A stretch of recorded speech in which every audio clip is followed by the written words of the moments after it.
बताओ, जो बाबा के ज्ञान में हमें प्राप्ति हो रही है उसका प्रत्यक्ष फल। हाँ देखो ये है राइट, क्योंकि हमें जो भी हम सेवा करते कुछ करते हैं एकदम खुशी मिलती है, प्रत्यक्ष फल है, हाथ के हाथ मिल जाता है।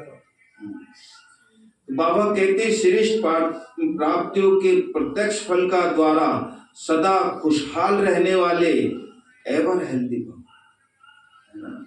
जब ताजे ताजे फल मिलते हो तो शरीर तो स्वस्थ रहेगा। एवर हेल्दी कैसे रहेंगे? स्वस्थ रहेंगे, उसी का फल मिलता है। स्पष्टीकरण करते हुए बाबा ने कहा, मीठे बच्चे, संगम युग पर अभी अभी किया और अभी अभी श्रेष्ठ प्राप्ति की अनुभूति हुई, यही है प्रत्यक्ष फल। और सबसे श्रेष्ठ फल है समीपता का अनुभव होना। मैं कितना भगवान के नजदीक जा रहा, समीपता। आजकल साकार दुनिया में तो कहते हैं कि फल खाओ तो तंदुरुस्त रहेंगे, है ना। रोजाना किसी किताब में लिखा, अगर कोई व्यक्ति डेली एक सेव खाता है तो उसे कोई बीमारी नहीं, बचपन से लेके और बुढ़ापे तक उसको एक सेव डेली दो तो जीवन में उसको कोई बीमारी नहीं। इसलिए कहा कि आजकल तो साकार दुनिया में कहते हैं कि फल खाओ तो तंदुरुस्त रहेंगे, हेल्दी रहने का साधन फल बताते हैं, और आप बच्चे हर सेकंड प्रत्यक्ष फल खाते ही रहते हो, इसलिए एवर हेल्दी हो ही।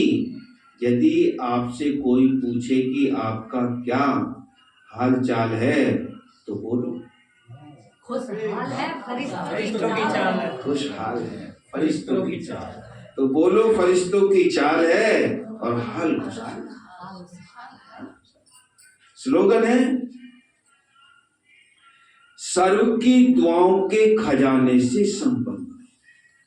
सबकी, ऐसे नहीं पड़ोसी दुश्मन, उससे भी कोशिश करो दुआएं, उसके लिए मैं क्या अच्छा करूं। ऐसे नहीं वो मेरा बुरा करता है तो मैं भी बददुआ देता है, दुआएं तो सभी से मिलती हैं, भले वो उससे ना। मेरी दादी लगती थी खास रिश्ते में थी मेरी, मैंने अपनी दादी को तो नहीं देखा, पर वो भी मेरी खास दादी हो गई थी।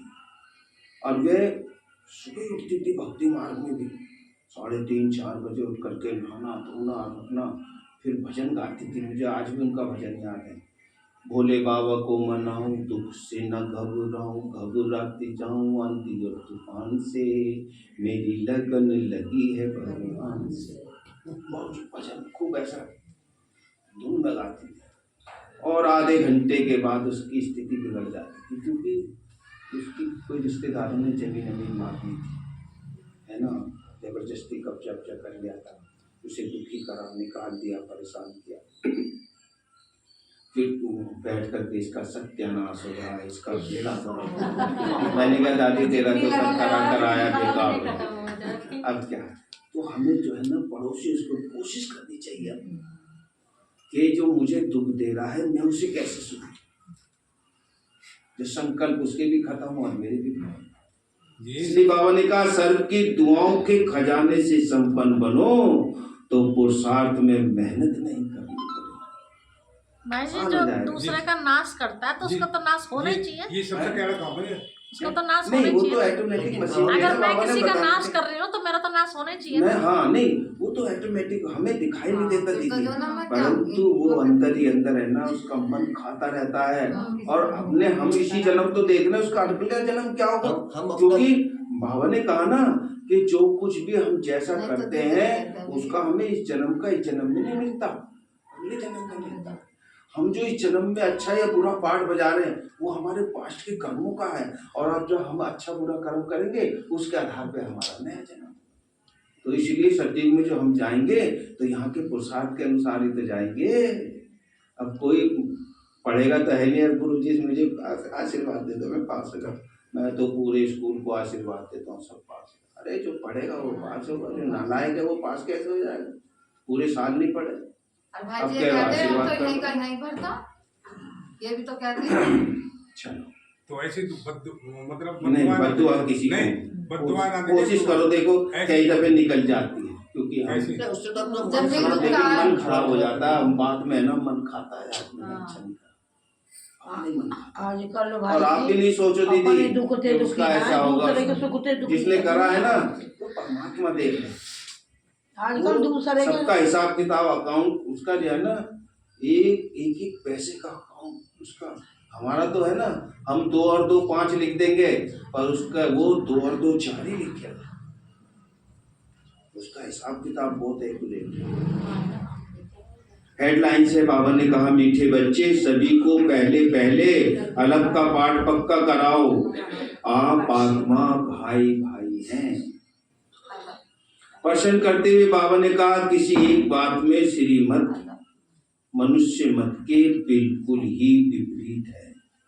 आंसर देते हुए बाबा ने कहा, बच्चे मनुष्य मत कहती है हम मोक्ष में चले जाएंगे, श्रीमत कहती है ड्रामा अनादि अविनाशी है, मोक्ष किसी को मिल नहीं सकता।